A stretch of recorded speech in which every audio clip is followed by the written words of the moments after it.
चलिए खबरों की शुरुआत करते हैं बड़ी सियासी हलचल के साथ। जी हां, खबर गोवा से, जहां कांग्रेस पार्टी में टूट हुई है। कांग्रेस के 8 विधायक बीजेपी में शामिल हो गए हैं। साबिक वजीर आला दिगंबर कामत समेत कांग्रेस के 8 विधायक बीजेपी में शामिल हुए। कांग्रेस विधायकों के टूटने की अटकलें 2 महीने पहले भी लगाई गई थी, लेकिन तब कांग्रेस ने अपना कुनबा टूटने से बचा लिया था। हालांकि अब यह साफ हो चुका है कि कांग्रेस में टूट हो चुकी है।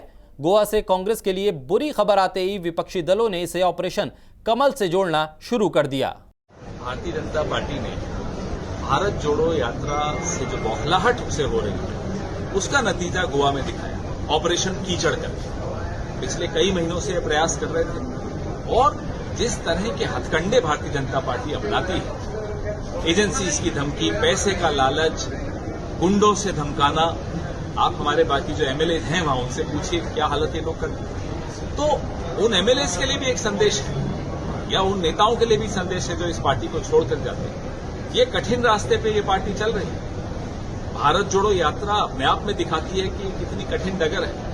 आप नहीं चल सकते, आप डर जाते हैं, आप घबरा जाते हैं भारतीय जनता पार्टी से। जाइए, इस रास्ते पर वही चल सकता है जो राहुल गांधी की इस मुहिम में साथ हो। जहां कितनी भी परेशानियां आए, मुसीबतें आए, हम चलते रहेंगे, भारत को जोड़ने का काम करते रहेंगे। जिसे तोड़ने वालों के साथ जाना है वो जाए। बढ़ते आगे, कोलकाता में बीजेपी की तरफ से ममता सरकार के खिलाफ किए गए प्रोटेस्ट मार्च में हुई आगजनी और पुलिस पर हुए पथराव के बाद कोलकाता हाईकोर्ट ने अब ममता सरकार से रिपोर्ट तलब की है।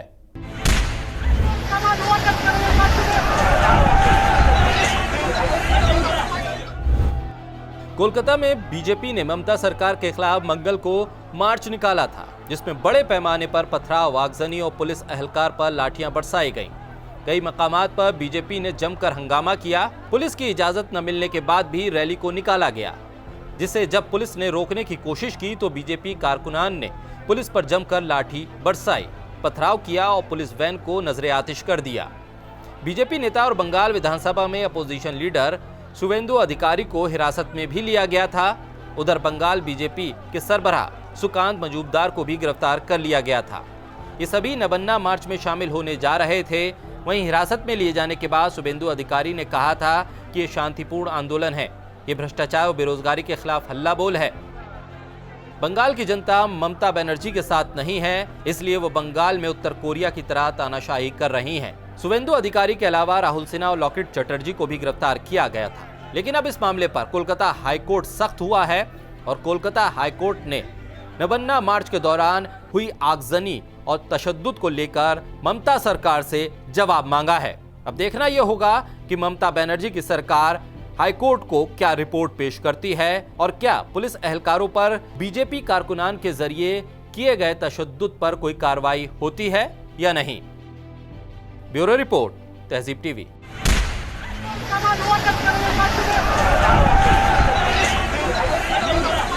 दुनिया भर में हिंदी के चाहने वालों ने हिंदी दिवस मनाया। इस मौके पर वजीर आजम नरेंद्र मोदी ने भी सभी लोगों को हिंदी दिवस की मुबारकबाद दी और साथ ही मरकजी वजीर दाखिला अमित शाह ने भी एक वीडियो मैसेज जारी किया। मुल्क भर में हिंदी दिवस मनाया जा रहा है।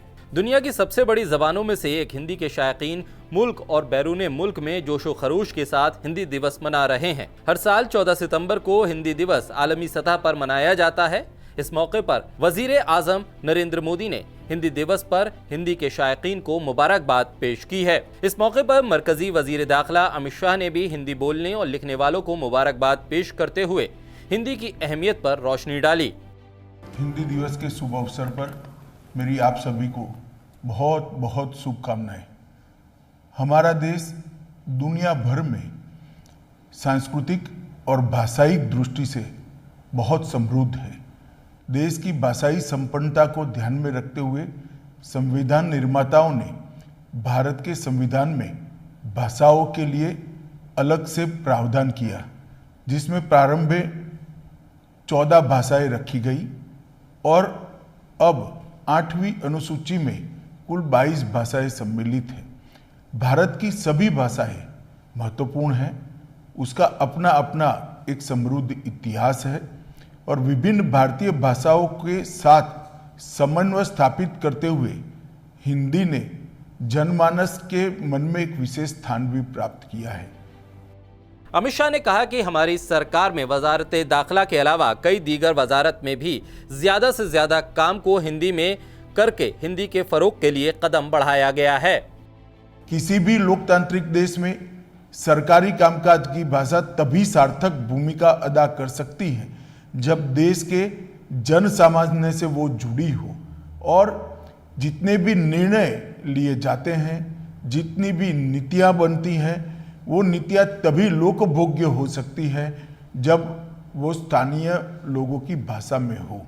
इसके साथ साथ हिंदी को इन्हीं विशेषताओं को ध्यान में रखते हुए 14 सितंबर 1949 के दिन हिंदी को राजभाषा के रूप में स्वीकार किया गया। इसके साथ ही राजभाषा हिंदी में आवश्यकता के अनुसार शब्दावली निर्माण, वर्तनी के मानकीकरण किए गए और सरकारी कार्यों में हिंदी को बढ़ावा देने के लिए प्रेरणा प्रोत्साहन की नीति अपनाई गई। राजभाषा की इस विकास यात्रा में हमने कई पड़ाव पार कर लिए हैं, लेकिन अभी भी बहुत कुछ करना बाकी है। विगत 3 वर्षों में प्रधानमंत्री जी के नेतृत्व में सरकारी कामकाज में हिंदी का प्रयोग अधिक हो, इसके लिए गृह मंत्रालय का राजभाषा विभाग निरंतर प्रयासरत है। हिंदुस्तान में कई ज़बानें बोली जाती हैं, लिखी जाती हैं, लेकिन हिंदी की अहमियत इसी से वाज़े हो जाती है कि हर ज़बान को जानने वाले, बोलने वाले को हिंदी बोलनी भी आती है और समझ में भी आती है। ब्यूरो रिपोर्ट, तहज़ीब टीवी। खबर दिल्ली से। दिल्ली के वजीर आला अरविंद केजरीवाल ने आज प्रेस कॉन्फ्रेंस करके एक बड़ा ऐलान किया। उन्होंने ऐलान करते हुए कहा है कि दिल्ली में बिजली सब्सिडी अब उन्हीं लोगों को मिलेगी जो इसके लिए अप्लाई करेंगे। आज से ही इसके लिए प्रोसीजर शुरू कर दिया गया है। दिल्ली के सीएम अरविंद केजरीवाल ने कहा कि कुछ लोग फ्री बिजली नहीं लेना चाहते हैं, ऐसे में अब दिल्ली में उन्हीं लोगों को बिजली सब्सिडी मिलेगी जो इसके लिए अप्लाई करेंगे। अरविंद केजरीवाल ने कहा, दिल्ली में पहले बहुत बिजली जाती थी, हमने इसे ठीक किया, अब बिजली 24 घंटे मिल रही है, दिल्ली में बिजली फ्री मिल रही है। करप्शन रोककर जो पैसा बचाया उससे लोगों को सहूलियत दी है। उन्होंने बताया कि दिल्ली में बिजली के 58 लाख कनेक्शंस हैं, इसमें से 30 लाख के बिजली बिल जीरो आते हैं और 17 लाख लोगों के बिल आधे आते हैं। लोगों की ये डिमांड थी, बिल्कुल सही डिमांड थी कि जी हम पे कर सकते हैं, हमें क्यों बिजली की सब्सिडी दी जा रही है। हमें ऑप्शन दी जाए कि हम पे करना चाहें तो करें, नहीं करना चाहें तो ना करें, हमारे ऊपर सब्सिडी क्यों थोपी जा रही है। ये बहुत सही बात है कि सबको ज़बरदस्ती सब्सिडी क्यों दी जाए। सब्सिडी उसी को मिलनी चाहिए जिसको ज़रूरत है। तो कुछ महीने पहले सरकार ने फैसला लिया था कि हम उन्हीं को सब्सिडी देंगे जो अप्लाई करेगा, जो मांगेगा, सरकार से कहेगा कि मुझे सब्सिडी चाहिए, उन्हीं को सब्सिडी देंगे। उस स्कीम को अब लागू करने जा रहे हैं। हमने कहा था कि 30 सितंबर तक ये पुरानी योजना चालू रहेगी। जिन जिन लोगों, सब लोगों को सब्सिडी जो दी जा रही है, 1 अक्टूबर से उन्हीं को सब्सिडी मिलेगी जो मांगेंगे, अप्लाई करेंगे। तो अप्लाई करने के तरीके आज हम जारी कर रहे हैं। एक तरीका तो ये है कि अगला आपका जो बिजली का बिल आएगा, उस बिजली के बिल के साथ एक फॉर्म आएगा। वो फॉर्म भर के आप अपने डेजिग्नेटेड कलेक्शन सेंटर, जहाँ पे आप बिजली के बिल जमा कराने जाते हो, वहीं पे आप वो फॉर्म भर के वहाँ जाके अपना फॉर्म जमा करा दो और आपको 1 अक्टूबर के बाद भी सब्सिडी जारी रहेगी। दूसरा तरीका इलेक्ट्रॉनिक।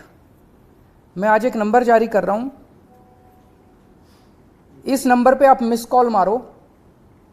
मिस कॉल मार के आपके पास एक एसएमएस आएगा। उस एसएमएस पे एक लिंक आएगा, उस लिंक पे क्लिक कर दो, आपके व्हाट्सएप के ऊपर एक फॉर्म खुल जाएगा, वो फॉर्म भर के भेज दो, आप रजिस्टर हो गए। ये नंबर है 7011311111, 5 बार 1, तो 70113 फिर 5 बार 1। इसी नंबर पे या तो मिस कॉल कर सकते हो या हाय लिख के व्हाट्सएप कर दो, हाय HI हाय व्हाट्सएप कर दो, आपके पास फॉर्म आ जाएगा। फॉर्म भर के आप व्हाट्सएप पे ही भेज दो, आपका काम हो जाएगा।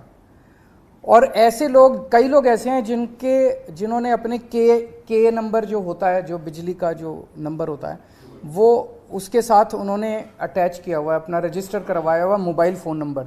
इन सारे लोगों को हम अपनी तरफ से भी ये भेजेंगे कि भाई जो जो लोग रजिस्टर करना चाहते हैं रजिस्टर करें।